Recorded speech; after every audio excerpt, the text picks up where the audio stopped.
नमस्कार. मी भाऊ तोरसेकर. तुम्ही बघत आहात प्रतिपक्ष. मित्रांनो, काल परवाच मी एक व्हिडिओ केला होता, मध्यावधी निवडणुकीची शक्यता.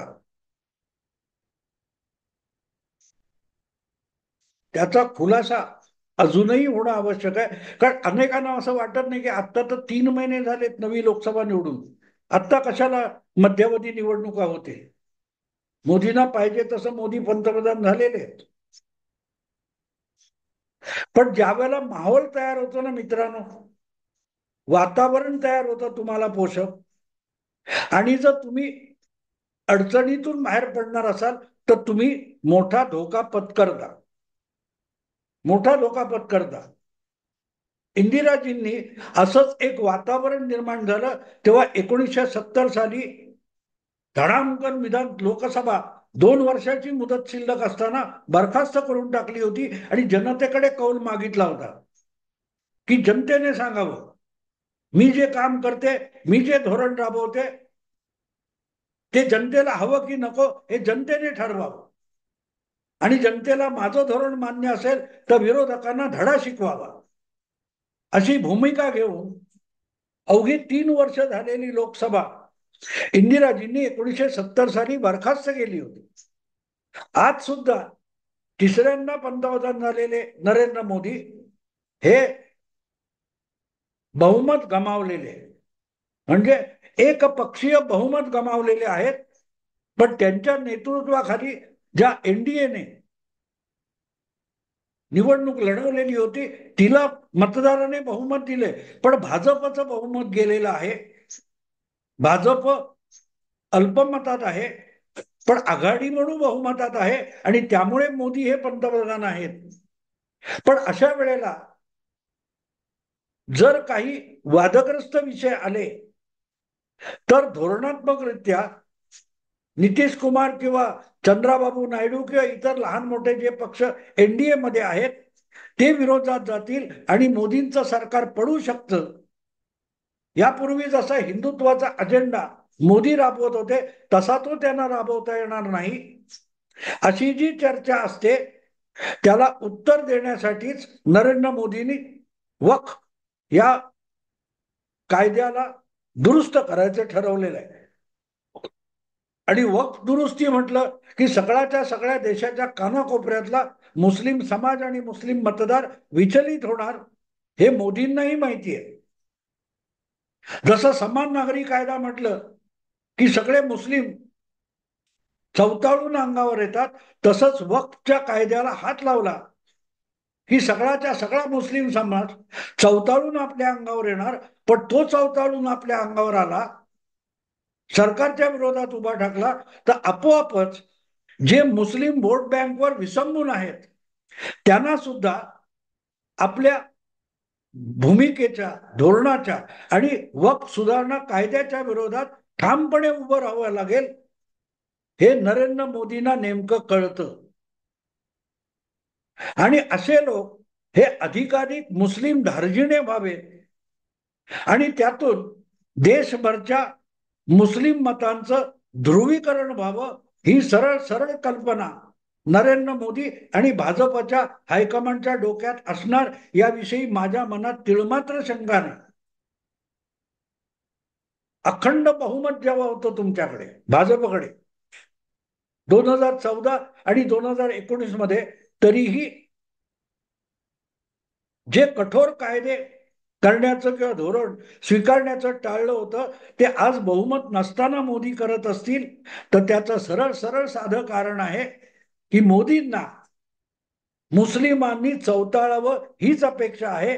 आणि मुस्लिम चवताळले तर आपोआपच त्या मतांच्या कडे आषाढभूत बघणाऱ्या प्रत्येकाला मुस्लिम धार्जिणं व्हावं लागेल आणि पर्यायाने प्रसंगी ते हिंदू विरोधी आहेत इतक्या टोकाला जावं लागेल ही अपेक्षा होती. आणि खुद्द उद्धव ठाकरे यांनी ती अपेक्षा पूर्ण केलेली आहे. उद्धव ठाकरेंचे काही फोटो आलेले आहेत त्यांच्या पोस्टरचे, की कसे वक्फच्या बाजूने उद्धव ठाकरे समर्थपणे उभे राहिले. तसंच राहुल गांधींचं आहे. पण एक फरक आहे, एक फरक आहे. की या वक्फ प्रकरणानंतर मुस्लिम मतं वाचवायला उद्धव ठाकरे उतावळे झालेत आणि हिंदू भावनांची मतांची पर्वा न करता वक्फ सुधारणा विधेयकाच्या विरुद्ध त्यांनी उघडपणे वक्तव्य केलंय. तेवढी कठोर भूमिका संसदेत राहुल गांधींनी किंवा काँग्रेस प्रणित आघाडीने तेवढी कठोर भूमिका घेतली असेल तरी सार्वजनिक पातळीवर पुरोगामी पक्षांनी, सेक्युलर पक्षांनी वक्फच्या विरोधातली भूमिका आक्रमकपणे मांडण्याचा पवित्रा घेतलेला नाही. कारण त्यांना कळतंय की यातून सेक्युलर असूनही किंवा अनेकदा हिंदुत्व विरोधी बोलूनही आपल्याला जी मतं मिळतात ती वक्फच्या समर्थनाला उभं राहिलं तर आपण गमावून बसू. हे कळतंय, अगदी काँग्रेसला सुद्धा कळतंय. आणि म्हणून राहुल गांधी यांना देखील एक पाऊल मागे यावं लागलंय. मी पण हिंदू आहे, पण हिंदुत्वाच्या विरुद्ध आहे, आम्ही यांच्यासारखे हिंदू नाही वगैरे वगैरे बोलणारे राहुल गांधी यांनी आयुष्यात पहिल्यांदा सोशल मीडियामध्ये आपल्या अकाउंटवर रक्षाबंधनाचा फोटो टाकलाय आपल्या बहिणीबरोबर. मित्रांनो, रक्षाबंधनाचे आजवर शेकडो फोटो, शेकडो चित्र तुम्ही बघितली असतील, पण त्यामध्ये बहीण ही भावाला राखी बांधताना दाखवतात, ओवाळताना दाखवतात. पण राहुल गांधींनी जो फोटो टाकलाय त्यातूनच कळतं की त्यांना हिंदू प्रथा, परंपरा, सण वगैरे काहीही ठाऊक नाही. म्हणून बहिणीला खांद्यावर हात टाकून आलिंगन देतानाचा फोटो त्यांनी आपल्या खात्यावर टाकलाय आणि खाली एक राखीचं चित्र रंगवलेलं चिकटवलेलं आहे. आपण हिंदू परंपरा पाळतो, हिंदू सणांचा सन्मान करतो किंवा पालन करतो हे दाखवण्यासाठीच हा उपद्व्याप राहुल गांधींनी केलाय. त्याच्यात चूक काय झाली मी सांगितलं. असेल तर तो हाताला राखी बांधतानाचा फोटो, अगदी प्रियांका वाड्रा सख्खी बहीण नाही, कोणीही राहुल गांधींच्या हाताला आजपर्यंत राखी बांधलेली असेल, भले राहुल गांधी पाळत नसतील, पण काँग्रेसमधल्या अनेक लोकांनी किंवा काँग्रेसला मानणाऱ्या अनेक महिलांनी राहुल गांधींच्या हाताला कधी ना कधी राखी बांधलेली असू शकते आणि त्याचा फोटो मिळू शकतो, तो टाकता आला असता. असो, मुद्दा तो नाही. पण अचानक हिंदूंचा हा रक्षाबंधनाचा सण राहुल गांधींना सोशल मीडियात जाहीरपणे साजरा करावासा वाटला, ही नवलाची गोष्ट आहे. ही नवलाची गोष्ट आहे. आणि त्याचं कारण लक्षात घ्या मित्रांनो. त्याचं कारण असं आहे की वक्फ कायदा आणि त्याच दरम्यान बांगलादेशमध्ये हिंदू विरोधात सुरू झालेला हिंसाचार यामुळे भारतात हिंदू विरोधी असणं म्हणजे उरली सुरली हिंदू मतं गमावणं आहे, याचा साक्षात्कार राहुल गांधींना झालाय. कदाचित त्यांचे जे कोणी अभ्यासक असतील, मार्गदर्शक असतील, त्यांनी राहुल गांधींना त्याविषयी सांगितलेलं असू शकतं, सांगितलेलं असू. आणि त्यातून हा बदल झालेला आहे की मी हिंदू आहे, मी हिंदू विरोधी नाही, हे दाखवलं पाहिजे. इथे सुरुवात झालेली आहे. उद्धव ठाकरेंच्या गावी सुद्धा ही गोष्ट नाही. उद्धव ठाकरेंना याची समज असती तर त्यांनी सुषमा अंधारेंकडून राखी बांधून घेतली नसती. ज्या सुषमा अंधारेंचं पूर्वायुष्य हे हिंदू धर्मातल्या सणासुदी आणि देव काय असतील देवता त्यांची विटंबना करण्यात गेलं, त्यांच्याकडून उद्धव ठाकरे जेव्हा राखी बांधून घेतात तेव्हा त्या राखीची राखरांगोळी झालेली असते. पण मुद्दा आपला राहुल गांधींचा आहे. राहुल गांधींना जाणीव झालेली आहे की मोदींनी वक्फचा कायदा आणून आपलं सरकार अडचणीत आणलेलं नाही, तर Hindu consolidation, Hindu vote bank अधिक भरभक्कम करण्याचा पवित्रा घेतलेला आहे. आणि अशा वेळेला हिंदूंच्या भावना दुखावणारा पवित्रा अधिक आक्रमकरित्याने पुढे नेला तर उरले सुरले हिंदू सुद्धा हळूहळू करून आपल्यापासून दुरावत जाते. आणि त्यामुळे तो हिंदू मतदार आपल्याकडे टिकला पाहिजे नव्हे. ज्यांच्या मनात शंका असेल की काँग्रेस हा मुस्लिम धार्जिणा पक्ष आहे, त्यांच्यामध्येही आपल्याविषयी एक सहानुभूती आणि आपुलकी निर्माण व्हावी म्हणूनच राहुल गांधी यांनी हा देखावा निर्माण केलेला आहे. तसा इतिहास नाहीये. काँग्रेस हा कधीही हिंदूंचा पक्ष म्हणून काम केलं नाही.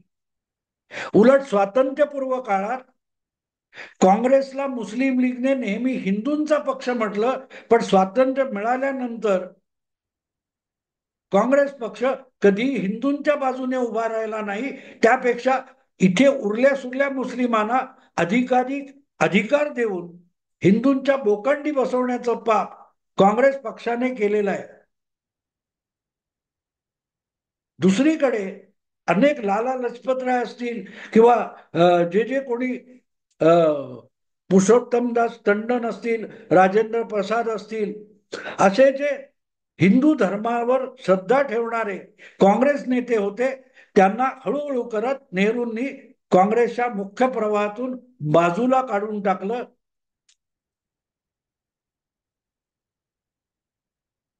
सांगायचा मुद्दा असा की पण मतं हिंदूंची आहेत ना.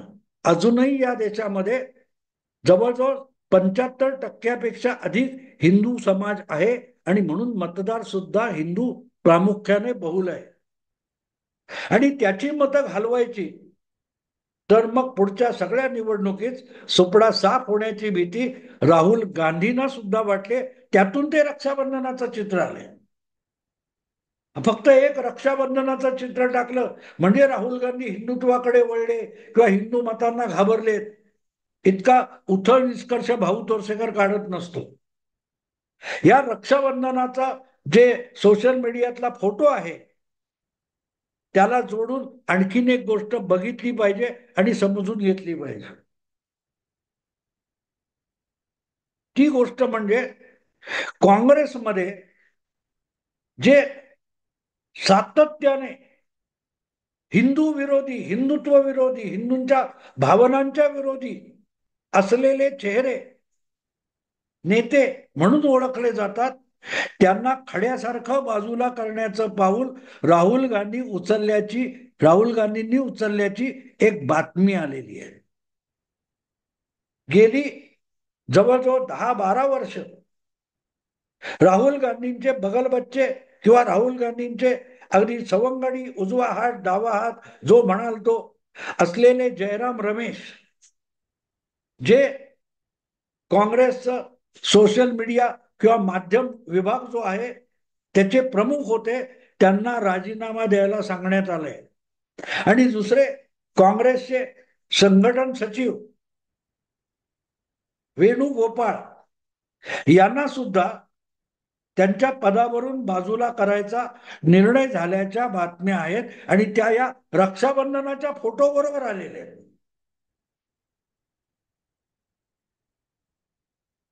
जयराम रमेश हे हिंदूंच्या भावना जितक्या दुखावता येतील तितक्या दुखावणारी विधानं करतात, वक्तव्य करतात आणि त्याविषयी आक्रमक भूमिका मांडतात, माध्यमातून भूमिका मांडतात आणि काँग्रेसला अधिकाधिक हिंदू विरोधी चेहरा देण्याचं काम जर कोणी केलं असेल तर ते जयराम रमेश यांनी केलेलं. आणि याविषयी अनेक काँग्रेस नेत्यांनी राहुल गांधींपर्यंत तक्रारी करण्याचा जो प्रयत्न केला, त्यांची गळचेपी संघटन सचिव म्हणून वेणुगोपाळ करत होते, जे संघटन सचिव होते. या दोघांमुळे हिंदू मतं आपल्यापासून हळूहळू करत दूर चालली आहेत आणि आपण लोकसभेच्या गेल्या निवडणुकीनंतर पूर्णपणे मुस्लिम वोट बँकेवर अवलंबून आहोत. त्यामुळे उरली सुरली हिंदू मतं गेली तर सगळी वोट बँक काँग्रेसकडे आली तरीही आपला सुपडा साफ होईल ही भीती राहुल गांधींना वाटायला लागलेली आहे. अन्यथा अचानक जयराम रमेश यांची उचलबांगडी करण्याचा निर्णय झाला नसता. आणि नुसती उचलबांगडी नाहीये मित्रांनो, लक्षात घेण्यासारखी गोष्ट आहे. जयराम रमेश किंवा वेणुगोपाळ यांना दिल्लीत सुद्धा ठेवायचं नाही, इतका टोकाचा निर्णय झाल्याच्या बातम्या आहेत. जयराम रमेश यांना एकदम संघटनेतून अडगडीत फेकायचं नाही, पण अडगडी सारखी जागा त्यांना द्यायची. ते सरकारी खात्यात म्हणतात ना की एखाद्याला शिक्षा द्यायची असली की जिथे काहीही करायला वाव नाही अशा जागी नेऊन त्याला बसवायचं. मुंबईचे पोलीस आयुक्त परमवीर सिंग यांना दर्जाने उच्च पदावर नेलं, पण काम करायला स्कोप नसलेल्या जागी नेलं, काय ते होमगार्ड वगैरे असे काहीतरी, आठवतं ना तुम्हाला? दर्जा डायरेक्टर जनरल पोलीसचा, पण काम काहीच नाही, आणि ते खवळले होते. आणि त्याला पनिशमेंट पोस्टिंग म्हणतात. खुद्द अनिल देशमुखांनी एका मुलाखतीत सांगितलं, हो हो पनिशमेंट म्हणून बदललंय. तसं जयराम रमेश यांना ईशान्य भारतात पाठवण्यात आलंय, जिथे आता काँग्रेस पक्षाचा मागमूस उरलेला नाही. म्हणजे ग्राउंड वर जाऊन, जमिनीवर जाऊन, मैदानात जाऊन, आखाड्यात उतरून जिथे पक्ष संघटना उभी करायची, हे काम सोपवलेलं आहे, ज्याचा संपूर्ण दुष्काळ जयराम रमेश नावाच्या प्रदेशात आहे. जयराम रमेश हे कायम टेबल लीडर राहिले, ते ईशान्य भारतात जाऊन काँग्रेसचा पुनरुद्धार कसा करणार, पण त्यांना तिकडे पाठवण्यात आलं. आणि वेणुगोपाळ यांना थेट दक्षिण टोकाला केरळमध्ये, जे त्यांचं स्वतःचं राज्य आहे, तिथे आता 1-2 वर्षामध्ये विधानसभेच्या निवडणुका आहेत, तेव्हा त्यांना केरळचा भार देण्यात आलेला आहे.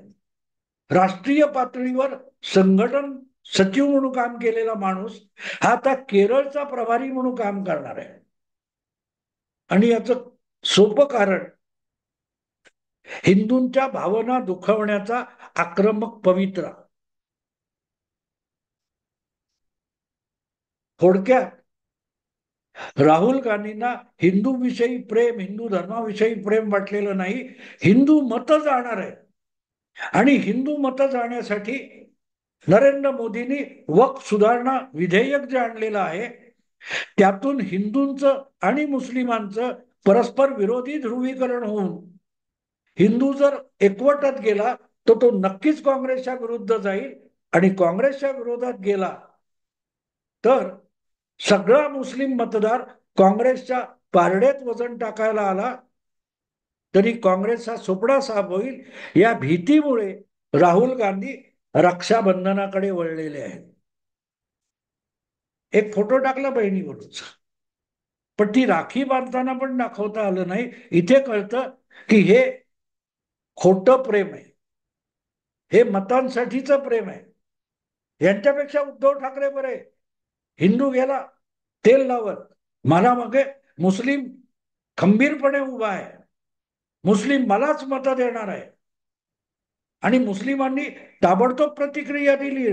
उद्धव ठाकरेंचे मोठमोठे पोस्टर बनवून लावले, शेरे सुलतान वगैरे काय काय शब्द वापरलेत. सांगायचा मुद्दा एवढाच मित्रांनो, की वक्फ बोर्डाचा बिल आणून मोदींनी जे काय नवं ध्रुवीकरण सुरू केलेलं आहे, ज्याच्यावर कोणीही उघडपणे बोलत नाहीये, त्याला राहुल गांधी घाबरलेत. आणि घाबरलेला माणूस नेहमी एक गोष्ट करत असतो, डरो मत, डरो मत, डरो मत असं म्हणत असतो. राहुल गांधींना रक्षाबंधन हा हिंदूंचा सण आहे, तो साजरा करावा असं वाटलं. तो साक्षात्कार या वक्फ कन्सोलिडेशन मधून आलाय. आता इथेच थांबतो. आवडलं लाईक करा, शेअर करा, सबस्क्राईब करा. नमस्कार.